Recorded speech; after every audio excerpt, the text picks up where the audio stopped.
Sinapsis. Conexiones para la vida. Con Pablo Román Lucia, Matías Bertone y Jorge Hirsch. Abordamos ahora un tema fascinante.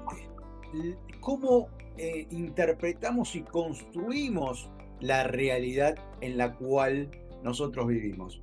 Desde el punto de vista de la construcción de significados, para mí esa es la esencia de la construcción de la realidad, ¿no? O sea, nosotros construimos significados a través de nuestros sentidos, a través de distintos sistemas como el propioceptivo, el interoceptivo, el vestibular, y eso va asociado también a otro elemento que es el lenguaje, y eso hace la construcción del significado. Pero esos significados que construimos están estructurados en base a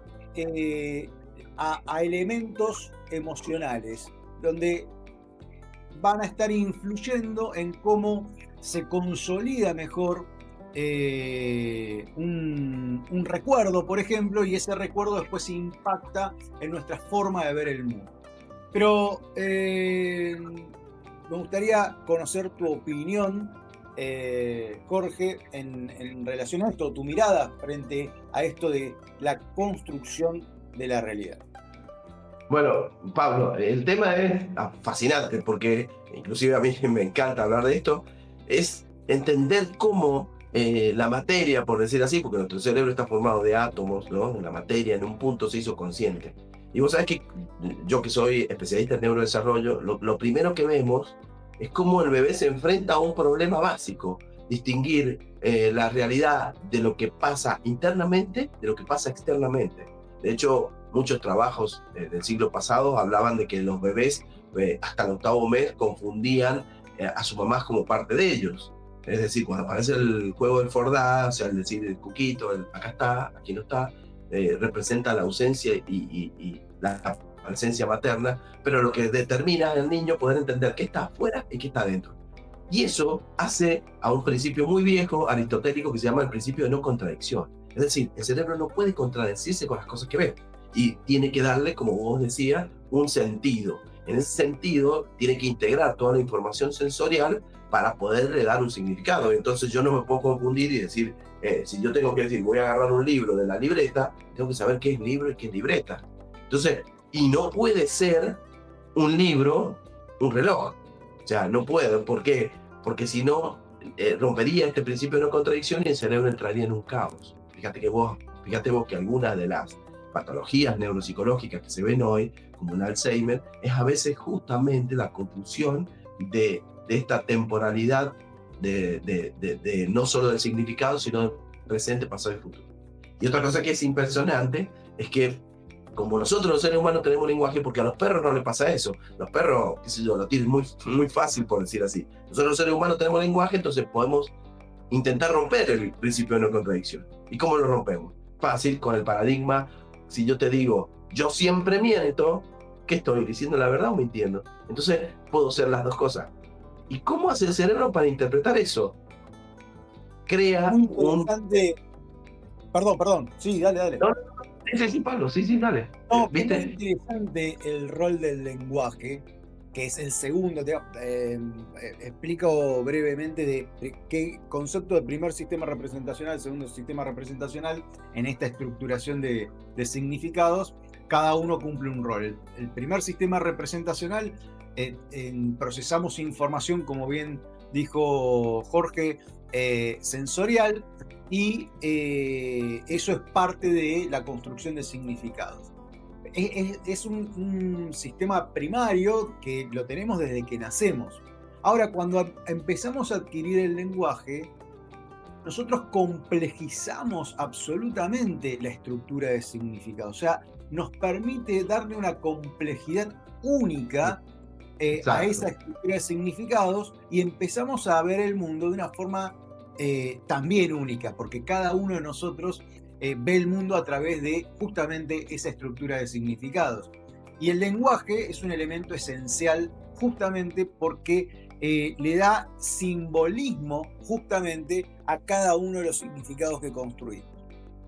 Y vos sabés qué, Pablo, con lo que te decía recién, dos puntos, dos cosas interesantes que dijiste recién.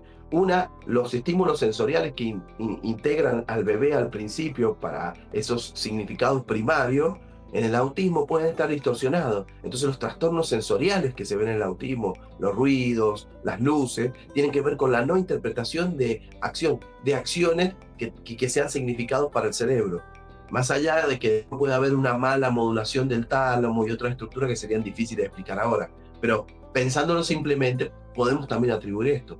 Y lo otro que te decía recién, interpretar paradojas como la que te dije recién, yo siempre miento, tenés que tener lo que se llama teoría de la mente. Es decir, atribuir intenciones y deseos a otros que no son los tuyos propios. Es decir, pensar por otro. Y ahí es donde vos ya podés volver a cumplir el principio de no contradicción, porque siempre decís, es Pablo, es Jorge, es Matías. Entonces la relación del significado se vuelve subjetiva. Es decir, hay una no contradicción de esa persona, de aquella persona y de la otra persona, para tantos habitantes como hay.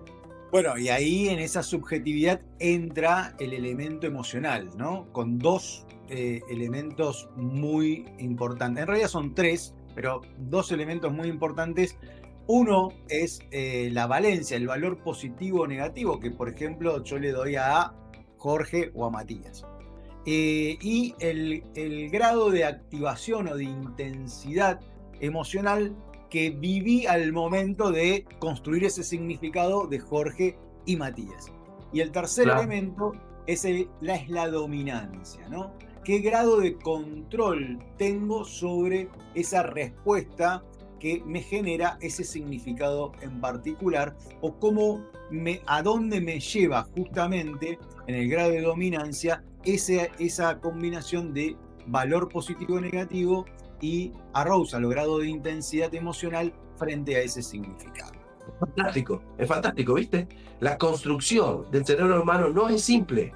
Por eso nosotros los que estudiamos trastornos del neurodesarrollo empezamos a ver estas cosas y empezamos a determinar rápidamente por qué los niños no construyen la realidad como el resto. Entonces el autismo, por ejemplo, te queda fuera de esto.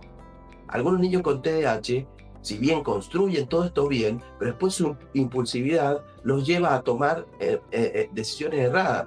Lo que acabas de decir vos, en una construcción de arousal emocional, la ansiedad en un niño con TDAH puede llevarlo a cometer errores frecuentemente, y eso lo confunde con un niño que se porta mal, como ya lo hablamos. En el autismo, a ser inflexible en las conductas, querer siempre lo mismo, a estar apasionado por un dinosaurio solamente y no tener esta diversidad. Es decir, es fantástico. Y a veces lo vemos tan simple como nosotros armamos la realidad, y es muy complejo. Es muy complejo porque aparte, así como recién mencionabas, el autismo, en realidad cada uno de nosotros tiene limitaciones neurobiológicas particulares, individuales, y a eso se le suman las personales y las culturales, ¿no? Va a depender nuestro desarrollo individual y en el contexto cultural en el que estemos, que eso también va a influir en esa estructuración de significados que hacemos. Aclaremos que los significados es con todo, ¿no? Sobre personas, objetos, situaciones, palabras. O sea, a cada cosa le atribuimos un significado, y cada cosa, aparte de tener un significado, tiene un elemento emocional con ese valor y esa intensidad de la cual estábamos hablando. O sea que es muy interesante. Claro, porque no es lo mismo un auto que tu auto, aunque sea un elemento. O sea, el valor emocional que vos le das. Por eso los seres humanos somos bastante complejos, y cuando aparecen patologías, digo, ya en la adultez, es la neuropsicología clínica, tiende a ser bastante florida, entonces los síntomas se parecen mucho porque aparecen distorsiones o alteraciones de estas secuencias de significado que tanto le costó al cerebro. Digo, tanto le costó porque somos un mamífero que estamos mucho más con nuestras madres que el resto. O sea, un caballo, un perro solo necesita parar, caminar y andar. Nosotros necesitamos alrededor de 3 a 5 años para poder cargar esa información, y después de lo que va a hablar Matías, que está buenísimo, generar mielogénesis, generar sinapsis, generar contenido de ideas en el cerebro. Y eso es lo versátil y lo interesante en el ser humano. Nosotros, bueno, justamente con Matías, en algún momento empezamos a establecer de que cuando uno no encuentra explicación en otras estrategias, en otros elementos, en otras condiciones, generalmente la encontrás en la estructura de significado, ¿no? Es algo que es muy potente desde el punto de vista de entender la conducta humana, ¿no? Entender por qué alguien hace lo que hace, piensa lo que piensa o se emociona de la forma que se emociona. Seguimos con más Sinapsis, conexiones para la vida, ciencia para decidir, aprender y vivir mejor. Continuamos en Sinapsis, conexiones para la vida por Latinísima. Ahora le doy la bienvenida a mi compañero Matías Bertone. ¿Cómo estás, Matías? Bien. Un poco cansado, pero está bien porque es ese cansancio de estar trabajando mucho. Pero feliz, tercer programa. Todavía hay gente que no se dio cuenta y nos sigue viendo. O sea que es algo, algo que me llena de alegría de poder compartir y difundir esto que tanto nos gusta, ¿sí? Feliz. ¿Qué nos tenés para hoy? Mira, no sabía, dudé mucho. Lo pensé mucho durante la semana y lo terminé de definir estos días porque, como vos sabés, yo estoy estudiando un idioma y la profesora que nos tenía que dar clase tuvo un compromiso, entonces vino un reemplazo. Y este reemplazo preguntó por los motivos por los cuales nosotros estábamos estudiando esa lengua y comenzó hablando una compañera mía, una señora mayor, tendrá unos 20 años más que yo, y en el momento que dijo los motivos por los cuales estaba estudiando la lengua, que es por niveles, ¿no es cierto? Estamos más o menos todos en el mismo nivel, comenta que estaba estudiando hace 8 años, ¿cierto? Entonces yo, ¿qué fue lo primero que hice? Bien prejuicioso, dije, qué burra, ¿cómo le cuesta 8 años y habla así como estamos hablando nosotros? Entonces en un momento yo empiezo a explicarle a la nueva profesora que yo estaba estudiando hace 2 años y unos meses y me sentía muy orgulloso porque casi al mismo nivel y ella estaba estudiando hace 8. Pero ¿qué pasó? La siguiente era una chica de 20 años, ¿no es cierto?, que dijo, yo estoy estudiando hace 1 año y hablaba mejor que yo. Entonces dije, el tema que tengo que tratar con Pablo y con Jorge en Sinapsis es la neuroplasticidad, ¿sí? Es la neuroplasticidad. Nuestro cerebro aprende durante toda la vida, pero no aprende siempre igual, ¿no es cierto? A la señora 20 años más grande que yo le costó 8 años poder llegar al nivel en el que estoy yo y a la otra compañera que tiene 20 años menos que yo le tomó 1/3 que a mí. Así que sobre eso me gustaría conversar con vos. Es súper interesante. Yo siempre recuerdo una frase de Eric Kandel que dice, todo cambio en nuestras relaciones, todo cambio en nuestro contexto social, todo cambio en nuestra forma de comunicarnos nos lleva a nuevas conexiones sinápticas que nos encaminan hacia la excelencia, ¿no? Y siempre hago el mismo chiste con esto, que es, se equivocó Eric Kandel, premio Nobel de Medicina, porque nos puede llevar tanto a la excelencia como a lo peor, ¿no? Nos puede llevar para los dos lados. Claro, es que el cerebro se perfecciona. Mirá, diste un buen ejemplo. Yo podría decir que una persona con depresión es un experto en pensar de manera negativa. ¿Sí? Una persona con ansiedad es un experto en pensar que van a suceder cosas trágicas, anticipándose ¿no es cierto?, a futuros que son peligrosos. Entonces, yo coincido con vos, Pablo. El cerebro, la neuroplasticidad, lo que explica es que un grupo de neuronas que se comunica con otras y lo hace de manera repetida, lo empieza a hacer cada vez mejor. Pero eso no quiere decir que sea positivo, ¿no es cierto? Un asesino puede ser cada vez más insensible, ¿no es cierto?, cuando ataca a sus víctimas. Entonces lo podemos ver de cualquier forma.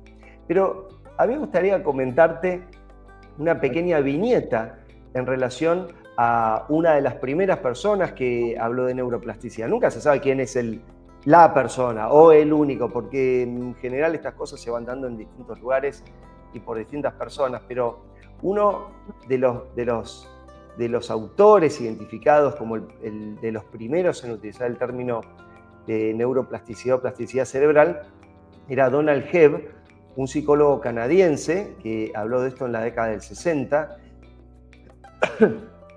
Tan importante su aporte que hasta se han llegado a llamar sinapsis hebbianas, ¿sí? por su apellido Hebb. Y lo curioso de este autor era que él había escrito un trabajo científico sobre un tema que venía trabajando y en la introducción incluye esta idea, ¿no es cierto? Que cuando un grupo de neuronas impacta de manera repetida en otro grupo de neuronas, esas conexiones se hacen cada vez más fuertes, ¿no es cierto? Cada vez más útiles, más expertas en lo que tenga que hacer. Sea el sistema atencional, sea un sistema de memoria, sea el área del cerebro que me ayuda a hacer cálculos, ¿sí? En las cuestiones motrices siempre se hace fácil porque es algo que nosotros vemos. Digo, yo puedo mover los 10 dedos míos, miren, están todos los deditos con su representación en la corteza motora y si me toco con la sensitiva también. Lo que pasa es que no los puedo mover tan bien como un pianista, ¿sí? O tan coordinados como un pianista.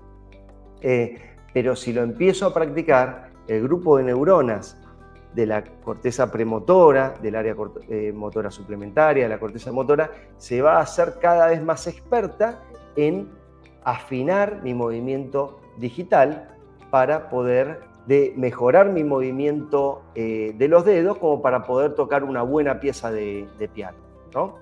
Hay un experimento muy interesante donde agarran a jugadores de básquet, ¿no? Y les ponen unos lentes que le corren la visión 30 grados hacia la derecha. Entonces los hacen tirar al aro y claro, los primeros tiros fallan. Pero al cabo de un ratito empiezan a acertar los tiros en el aro.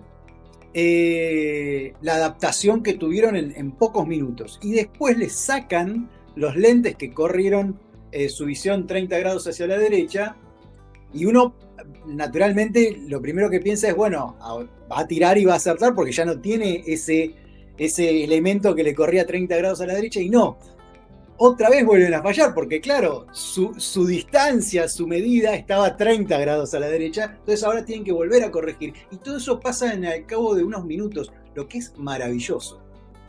Es maravilloso, maravilloso. Las células del hipocampo, el hipocampo es el área del cerebro que guarda la memoria, ¿no es cierto? Que la graba. La palabra técnica es la consolidación, pero cuando se ven esas células con los microscopios electrónicos que se puede ver la actividad de esas células durante un proceso de aprendizaje, se ve que cambian la forma en segundos, Pablo, ni en minutos, en segundos, ¿sí? A eso es lo que nosotros definimos como neuroplasticidad. Y lo gracioso de la anécdota de Donald Hebb es que cuando él incluye estas cuestiones en la introducción de su trabajo, después el trabajo hablaba de otra cosa. Y se hizo un referente de la neuroplasticidad y terminó admitiendo que él lo había escrito porque pensaba que todo el mundo ya lo sabía, ¿no es cierto? Como que era una cosa obvia, que el cerebro cuanto más se usa, mejor funciona, ¿no es cierto? Ahora, la verdad que si yo estoy estudiando para tocar el piano, no va a mejorar mi habilidad para hablar alemán, ¿no es cierto? ¿Por qué? Y porque la neuroplasticidad sigue respetando este principio de hiperespecialización que tienen las células nerviosas, ¿sí? Las que sirven para codificar las señales auditivas son las células de la corteza auditiva, las que son para las señales visuales, la corteza visual, y así podemos seguir con cada una de las funciones que tiene la corteza cerebral. Acá tenemos el cerebrito, acá tenemos en el lóbulo temporal funciones que tienen que ver con la memoria, una estructura que está adentro, que es ese caballito de mar que se llama hipocampo, la corteza auditiva. Si yo abro el cerebro, me voy a encontrar en la parte occipital con la corteza visual primaria. Acá hay un área que tiene que ver con el reconocimiento de las letras para poder leer, que se llama giro angular, y así podemos ir una por una, todas las funciones del cerebro, tiene un montón. Y a medida que las entreno, funcionan mejor. Pero ¿sabe de qué quiero hablar, Pablo? De esto. de la parte de adelante, la que está acá atrás de la frente, ¿sí? Del lóbulo frontal. ¿Sabes cuál es una de las funciones del lóbulo frontal, entre tantas que tiene?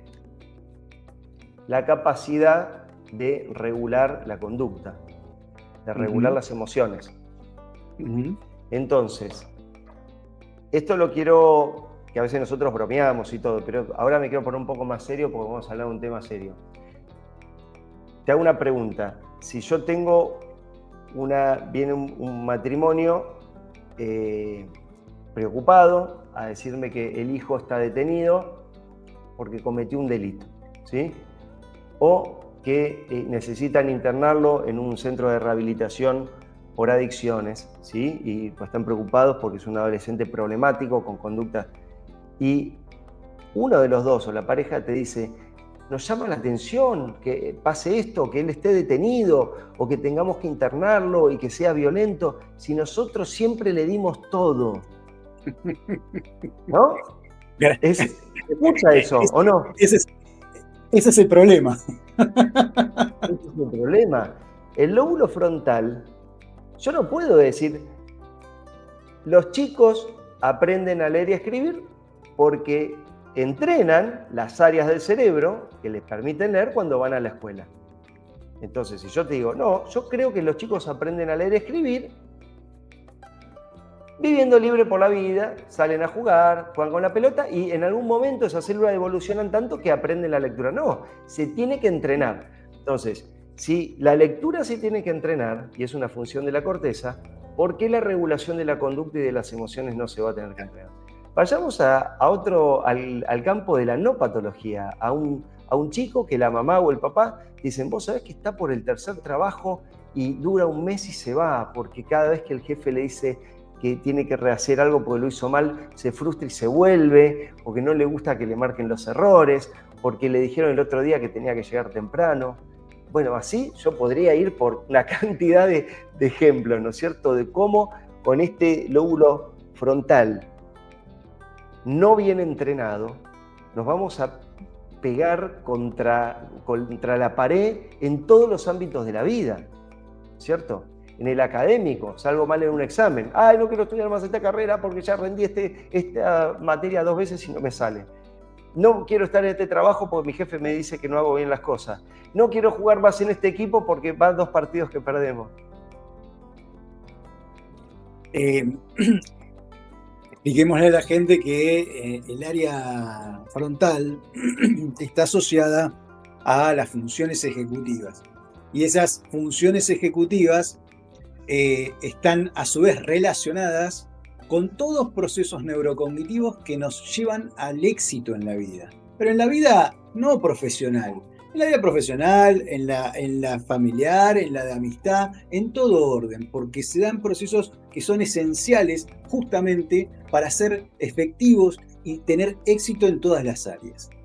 Uno de ellos justamente es el control de la conducta y de las emociones que recién estaba mencionando Matías. Sí, es así, Pablo, es así. Cuando yo me mudé a la casa en la que vivo, tenía que comprar el terreno, ¿sí? Entonces hicimos una oferta y el agente inmobiliario nos transmitió la respuesta del dueño del terreno y nos dijo que no. Entonces mejoramos un poco la oferta. Y a la semana siguiente, el agente inmobiliario que tenía en venta el terreno nos dijo otra vez que no. ¿Y qué me empezó a pasar a mí? Yo me empecé a enojar. Le digo, bueno, la verdad que me gusta el terreno y no acepta nada. Ya nos estamos acercando prácticamente a lo que pedía. Y me acordé de los trabajos de Daniel Kahneman, que decía que el proceso de toma de decisiones a veces se alteraba por lo que nosotros sentíamos como justo o injusto. Yo sentía injusto que él no quiera correrse un poquito de su posición como para poder acercarse a la mía. Y después, sabiendo eso, dije, es su terreno, pone el valor que quiere y yo puedo aceptarlo o no aceptarlo y eso es lo justo, ¿sí? A eso se lo llama reestructuración cognitiva, al proceso anterior se lo llama metacognición, ¿sí? Yo pude pensar sobre lo que estaba pensando y lo que estaba sintiendo, y pude corregirlo y hoy estoy acá, estoy viviendo, ¿no es cierto? O sea que salió bien el proceso. Eso es lo importante de la neurociencia y yo creo que en parte continúo contestando eso que vos preguntaste. ¿Por qué es importante saber sobre el cerebro? Porque si yo no sé sobre el cerebro, no voy a saber cómo operar de manera eficiente. Y lo que vos dijiste, de manera exitosa, no exitosa del dinero, de manera exitosa en todo sentido, con los vínculos afectivos, familiares, sentimentales, laborales, académicos, ¿sí? Si yo no tengo capacidad de regular mi conducta y mis emociones, cuando estoy juntando dinero para cambiar mi carro por uno más nuevo, empiezo a juntar y después tengo el dinero en la mano y digo, bueno, salgo el fin de semana y me lo gasto todo. ¿No es cierto? Entonces me doy una cuota de placer inmediata. El buen funcionamiento cognitivo me permite a mí tomar decisiones en las cuales también están contempladas las decisiones que yo pueda ejecutar a futuro, lo que llamamos planificación, ¿sí? Entonces puedo pensar qué es lo que a mí me conviene a largo plazo, ¿sí? Porque entre quedarme estudiando el fin de semana o salir y juntarme con mis amigos, una cosa es mucho más divertida que la otra, pero si siempre salgo a juntarme con mis amigos, no voy a terminar nunca la carrera. Recién mencionaste la palabra metacognición. Yo tengo debilidad por el proceso metacognitivo, pero no tenemos tiempo ya para seguir profundizando en eso. Cerramos con esto. Entonces, para los que nos están mirando, me da bronca, se pasa volando, me da bronca, siento que empezamos hace 10 segundos. ¿Viste? Digo, para los que nos están mirando, entonces los límites son buenísimos. Indispensables. Son indispensables. Nos quedamos con eso. Son indispensables. Nos quedamos con eso. Y una última te digo. A ver, nosotros tenemos hambre, no tenemos que entrenar para tener hambre, ¿no? Bueno, entonces a tu chico dejá, cuando él tiene hambre, dale para comer y él se alimenta. Lo que vos tenés que hacer es entrenarlo en las cosas que no son naturales, que no surgen solas. Enseñale a comer bien, que no coma porquerías, ahí tenés que estar. Entonces vos no tenés que enseñarle a un chico a hacer berrinches, o a estar enfadado, o a ponerse ansioso. Eso le sale solito. Dejalo, que la vida ya se lo permite para hacer solo. Enseñarle a controlar esos impulsos. No le tenés que enseñar a comer, a tener hambre, le tenés que enseñar a comer. Llegó el límite para nosotros. Nos vemos la semana que viene. No te muevas. Ya volvemos con más Sinapsis, conexiones para la vida. Es momento de Referentes Neuro, conversaciones que conectan mentes brillantes. Hay voces que no solo enseñan, sino que transforman. Referentes que conectan la ciencia con la emoción, el aula con el cerebro y el conocimiento con la vida. Hoy recibimos a una mujer cuya trayectoria honra la educación, la inclusión y la neurociencia aplicada, la licenciada Alexia Morse, psicopedagoga, maestra orientadora y profesora universitaria en distintas instituciones de toda Latinoamérica. Su mirada integra ciencia y humanidad con un profundo respeto por la diversidad. Actualmente es directora de Educación Especial del Gobierno de la provincia de Entre Ríos, en Argentina, donde lidera políticas públicas con perspectiva de derechos. Es, además, una defensora incansable de las personas con discapacidad, no desde el discurso, sino desde la práctica cotidiana, cercana y transformadora. Cuenta con estudios de doctorado en psicología, con orientación en neurociencia cognitiva aplicada, y su formación se enriquece con especializaciones en terapia neurocognitiva, neuropsicología y rehabilitación. Su trabajo integra saberes y sensibilidades, y su vida profesional es testimonio de que la educación puede y debe ser un acto profundamente humano. Hoy nos acompaña desde Argentina una referente de la neuroinclusión en nuestra región. Bienvenida, licenciada Alexia Morse.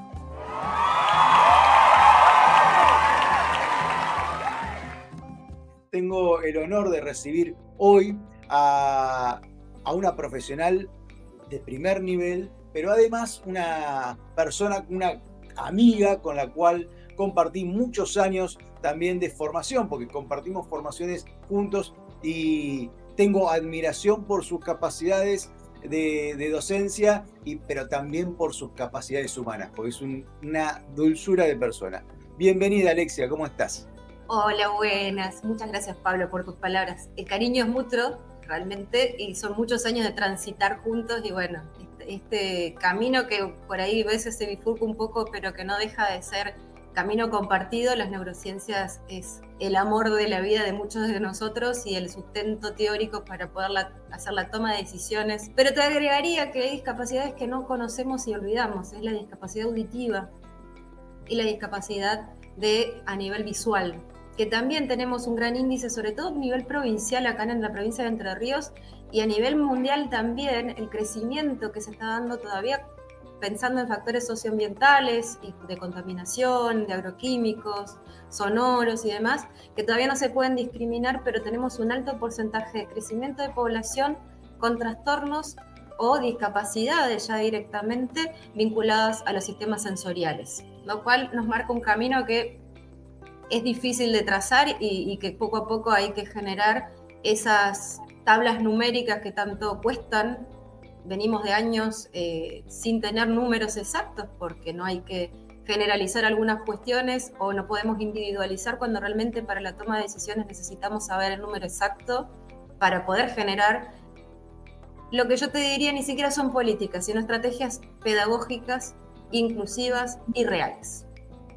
Algo que me llamó la atención justamente en esa búsqueda de información que estuve haciendo es la falta de estadística a nivel de Latinoamérica y el Caribe.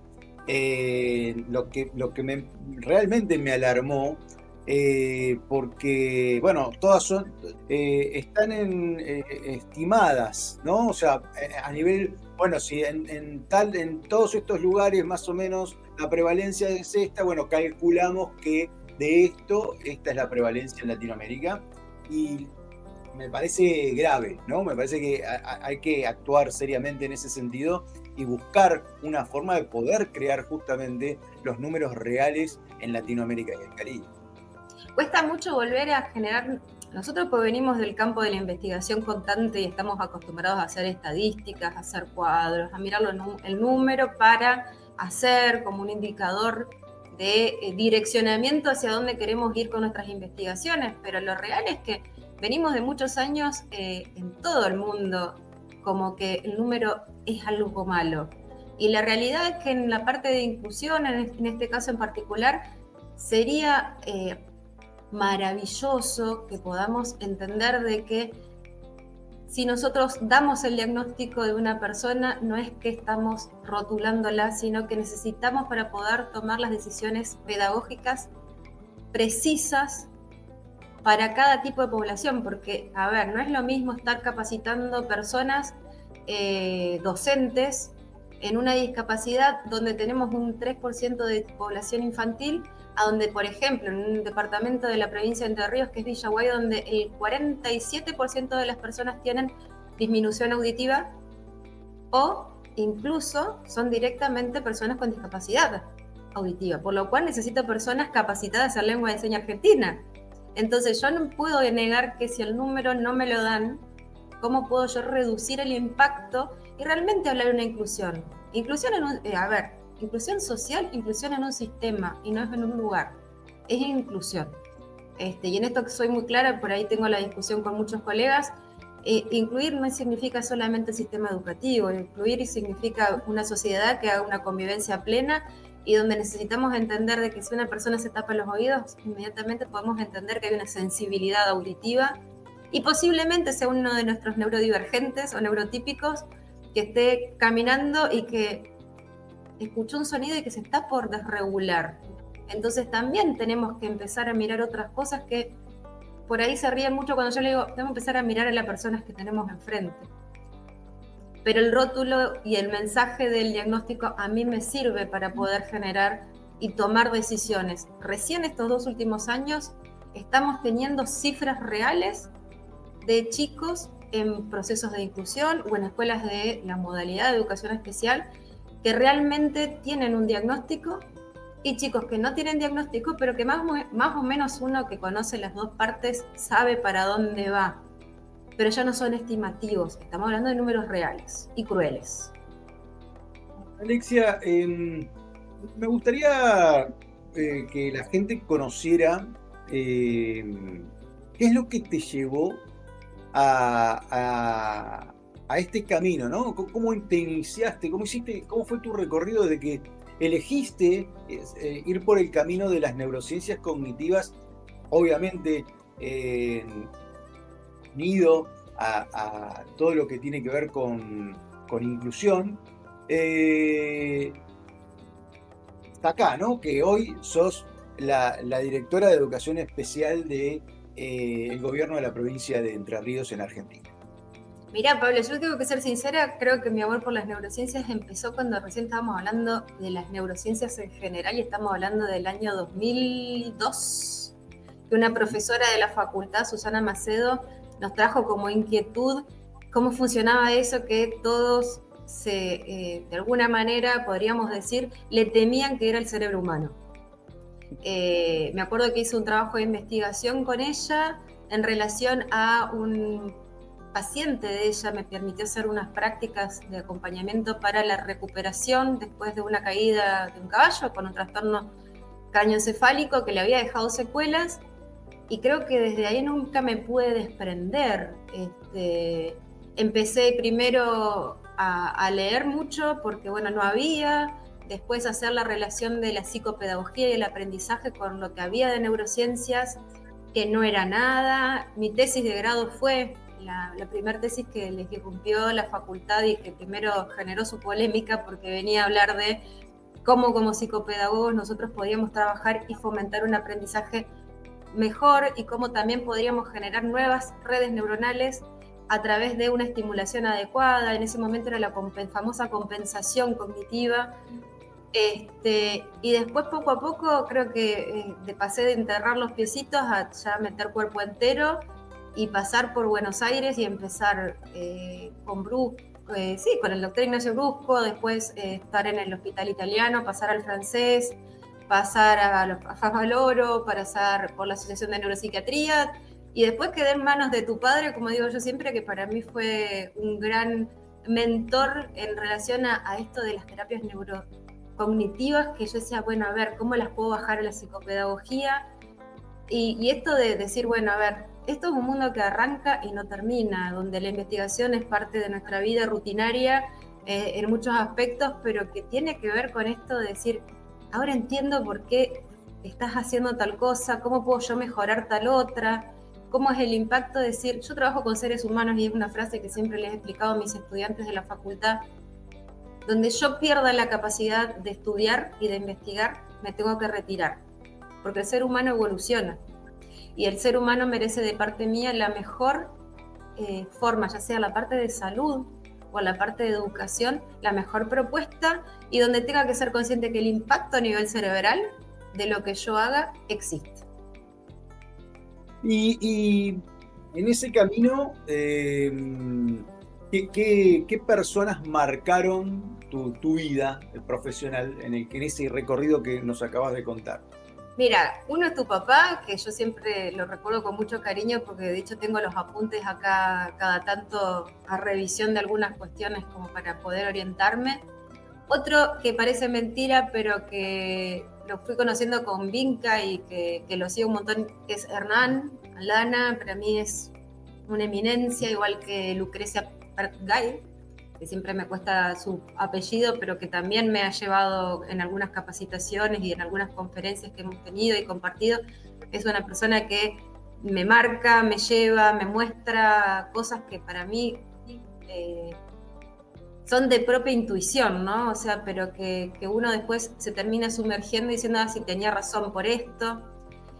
Y creo que en cierto aspecto las personas con discapacidad, ya sea cual sea el desafío que tengan para afrontar, fueron marcándome el territorio. Y mirá que yo empecé trabajando con adultos mayores y no precisamente con niños. ¿Qué le dirías a la Alexia de aquellos años, ¿no? Con esas inquietudes, con esos miedos, con esos desafíos que tenía que enfrentar. ¿Qué le dice la Alexia de hoy a esa Alexia del ayer? Que no hay que perder las esperanzas, que hay que seguir, que todo se puede, todo llega, todo lo que uno investiga tiene después alguna... No busco por el lado de la parte económica, sino de la satisfacción de decir, mira toda la gente que uno puede ayudar, desde simplemente con una palabra, con un abrazo, con un accionar en el momento. Y sí, le diría que aguante ser rara y distinta, como siempre me dijeron, inquieta y estudiosa, porque vale la pena. Alexia, ¿de qué hablamos cuando estamos hablando de inclusión? ¿De qué hablamos cuando hablamos de inclusión? Primero vamos a decir que de qué se habla hoy socialmente de lo que es inclusión, lo cual yo estamos intentando bregar de que de alguna manera realmente el término sea el que es. Inclusión para mucha gente es poner un chico con discapacidad en un lugar, en una escuela de nivel, como se llaman acá en el sistema convencional, y darle propuesta educativa, si tengo ganas, para garantizar que llegue a algunos aprendizajes y ir pasándolo de grado, de año. Total, es un chico con discapacidad, de alguna manera sobreestimando o subestimando las capacidades reales que puede tener algún estudiante. Ahora, si tengo que hablar de inclusión va mucho más allá. Inclusión es llevar a una persona con discapacidad a una sociedad donde pueda tener una convivencia plena, no solo educativa, sino social, que pueda hacer actividades deportivas como cualquier otro ser humano, que va a un club y que lo dejen anotarse, que puede ir a hacer pintura con sus características personales. Podemos encontrarnos con un Picasso de golpe y porrazo, como me ha tocado hacer deporte adaptado con chicos no videntes, que hemos hecho tiro al arco y vos decís, wow, y me hicieron 100 puntos y yo veo y no llegué ni a los 5, y vos decís, qué genios, y empezar a mirar la sociedad de otra manera. Esto de construir y la inclusión, decir, somos todos distintos, somos todos neurodiversos, somos todos neurodivergentes, todos tenemos algo que nos hace particulares y lo cual celebro, ¿no? Y la inclusión es eso, mirarnos desde la neurodiversidad y no tanto de la inclusión del discapacitado sino de esta neurodiversidad de somos todos distintos, demos gracias que somos todos distintos y que podemos construir realmente una sociedad que valga la pena. Es que en una formación, una de mis estudiantes, cuando le pregunto por qué estaba en esa formación, era una formación en neurociencia cognitiva aplicada a la educación, una estudiante de Puerto Rico, que uno piensa que nada, es un estado asociado a Estados Unidos, donde el desarrollo es mucho más grande que en Latinoamérica, me dice que estaba en esa formación porque le habían contratado en un colegio especializado en inclusión, o sea, era un colegio, una institución dedicada a la inclusión, y que ella tenía formación docente, o sea, no tenía, y le habían dado a cargo un salón de clase. Entonces dice que los primeros días colapsó, porque no sabía cómo manejar las situaciones, y eso dije, qué increíble, ¿no? Porque esto se debe repetir a lo largo y ancho de toda Latinoamérica, y nadie mejor que vos para hablarnos de esto y qué impacto tiene, ¿no? A nivel, no solo en la docencia, sino también en el chico que va a un lugar que para el cual no están preparados para recibirlo a él ni para asistirlo a él. No, vos sabés que esto, Pablo, y de hecho acá la frase más utilizada por los docentes de nivel es yo no estoy preparada para esto, y que este año me ha tocado escucharlo de las escuelas de la modalidad también, yo no estoy preparada para esto. Y que vos decís, entonces, ¿para qué estamos preparados? Primero celebro que la persona de la cual me estás nombrando, el estudiante, se haya animado a formarse. que es algo que cuesta un montón y que debería ser no negociable, un irrenunciable. Debemos capacitarnos. Ahora, en lo amplio que es el sistema educativo, y yo tengo ahí, y hoy lo conversábamos temprano, somos extremistas. Yo creo que la palabra es esa, ¿no? No nos tenemos que olvidar de que una persona con discapacidad tiene un diagnóstico que nos va a conducir a decirnos qué le puedo exigir, qué no le voy a poder exigir, y dentro de lo que sí sé que le puedo exigir, exigirle. Pero para eso tengo que estar preparado. Y en ese preparado implica que no solo nos capacitemos en los estudiantes con discapacidad porque tienen, por ejemplo, TEA, o tienen dislexia, o tienen discalculia, sino porque en nuestro salón de clases tenemos una neurodiversidad de estudiantes que quizás no son discapacitados y están presentando desafíos. Y cuando vos ves al docente colapsado porque te dice, tengo 40 chicos en el aula, tengo 30 chicos y 5 discapacitados. Y es ahí donde uno tiene que decir, bueno, a ver, pongamos en la balanza de esas personas con discapacidad, cuáles son las necesidades de accesibilidad, cuáles las puedo incluir o enmarcar en un proceso de inclusión. Y después mirar el chico, ¿no? ¿Qué es lo que tanto nos cuesta y sobre todo a los padres? Hay veces que tomamos la decisión de ir a las escuelas de nivel cuando los padres determinan que la escuela de nivel debe ser el lugar de cursado porque te da un certificado y un papel, pero la persona tiene un sufrimiento psicológico tan grande y esa persona con discapacidad sufre, esa persona con discapacidad se compara, esa persona con discapacidad se angustia, y lo poco que puede llegar a haberle brindado el sistema con poca preparación porque fue una imposición. Yo creo que para poder hablar de inclusión tendríamos que haber empezado poco a poco y no de golpe y porrazo, pero sí entender de que la persona con discapacidad también la pasa mal. No todos, pero hay un porcentaje que sí. Sabemos que hay un subdiagnóstico en ciertas poblaciones como las rurales y las indígenas. Ahora, ¿hay un sobrediagnóstico en el resto de la población?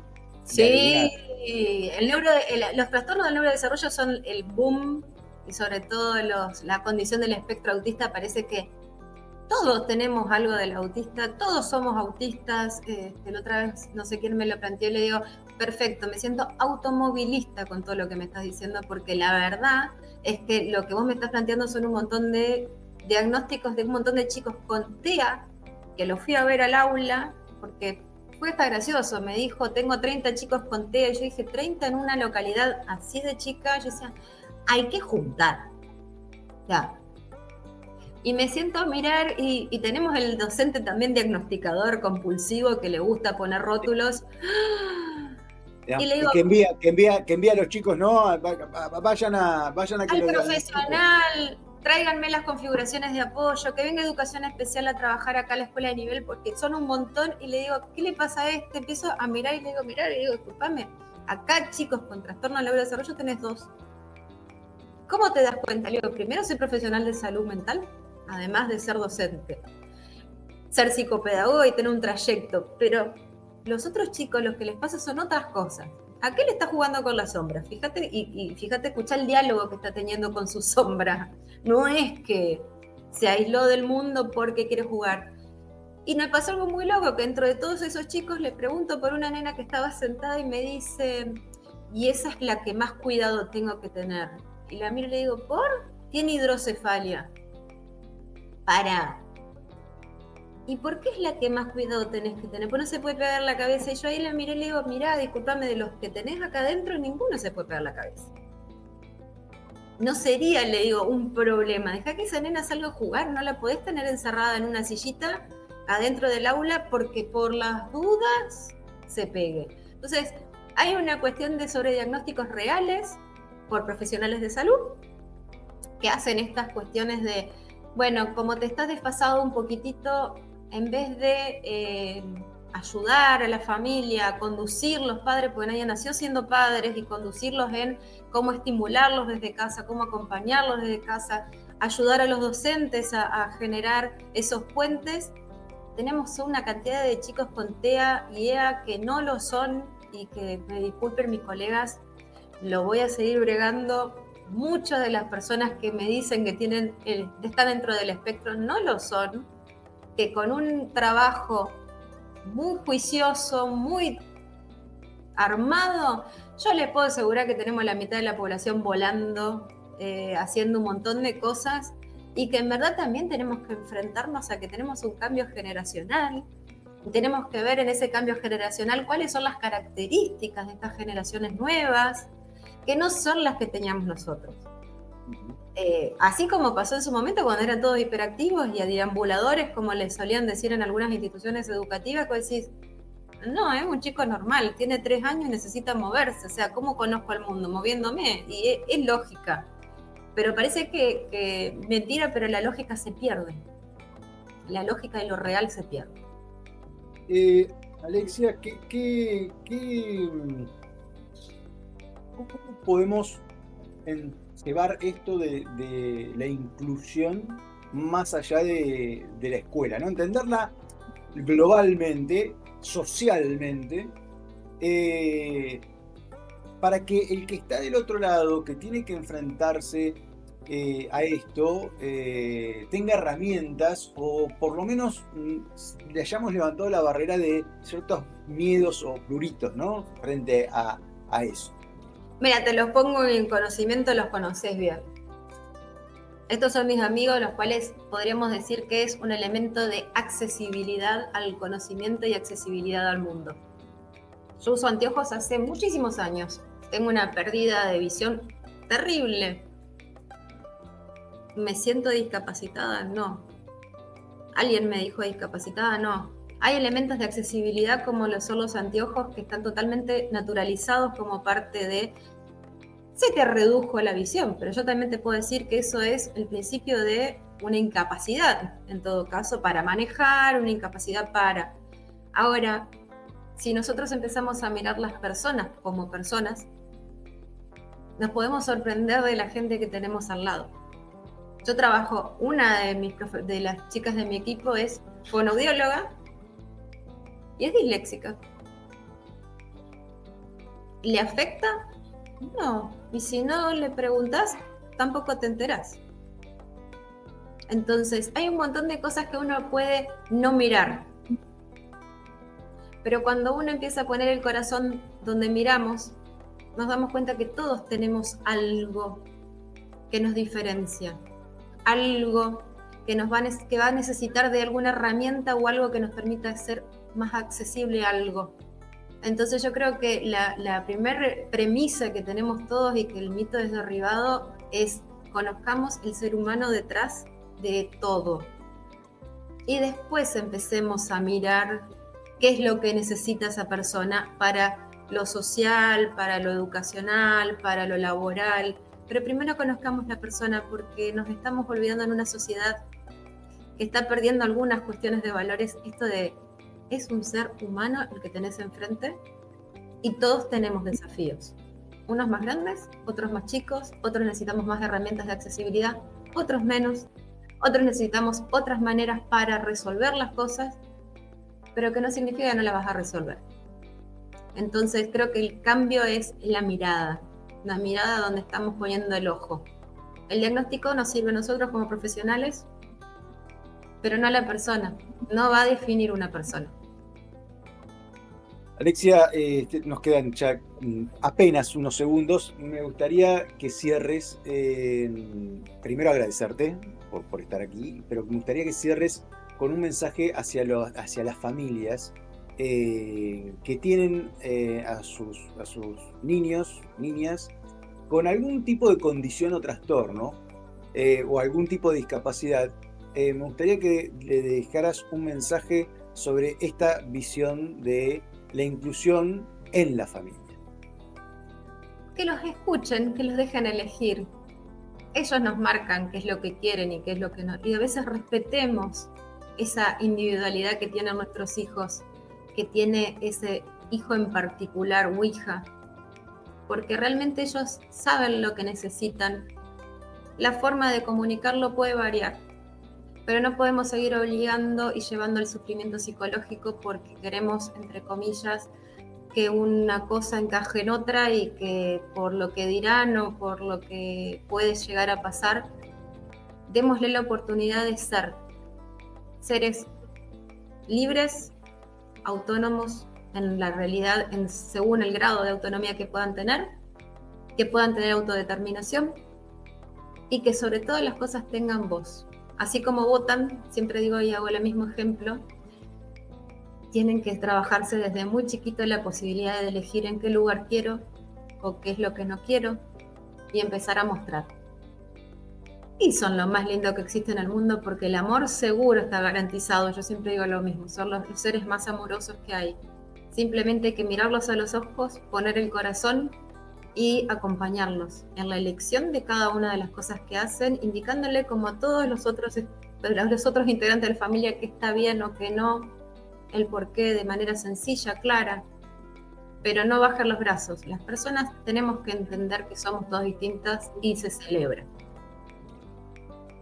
Muchísimas gracias, Alexia. Ha sido un placer tenerte hoy aquí en Sinapsis, Conexiones para la Vida. Ustedes los esperamos la semana que viene aquí por Latinísima, los fines de semana con Sinapsis, conectando con la vida. Nos vemos. Chao. Este programa es auspiciado por Vinca Global, Buró Internacional de Neurociencia Cognitiva Aplicada, Formación e Investigación, rigor científico con impacto real. Esto fue Sinapsis, Conexiones para la Vida, donde la neurociencia y la vida se conectan.